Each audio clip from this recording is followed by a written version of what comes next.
কাল তো বেটা বিয়ে করে নিয়ে আসলো, বেলাও চলে গেল, খাওয়ালে তো পেট চুচু করছে, উঠার এখনো নামই না। যাই গিয়ে বেটাকে ডেকে নিয়ে আসি গিয়ে। কই রে, উঠ, বেলা হয়ে গেল। কে ডাকছে গো, কে ডাকছে? তোমার আব্বু ডাকছে। ও তাই তো গো, মনে হয় বেলা হয়ে গেছে, উঠি যাই। আব্বা কি বলছো?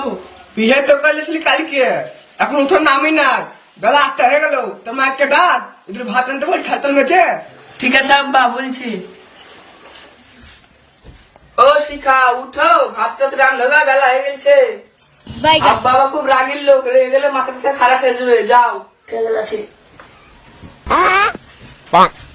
এই তুই এখানে থাল হাড়ি মাঝে আলে না, ভাত রান্না কখন? আর চাল একটা অমনি আছে নাকি, ছাড়া মাছ পারবো না, রাঁধতে পারবো না।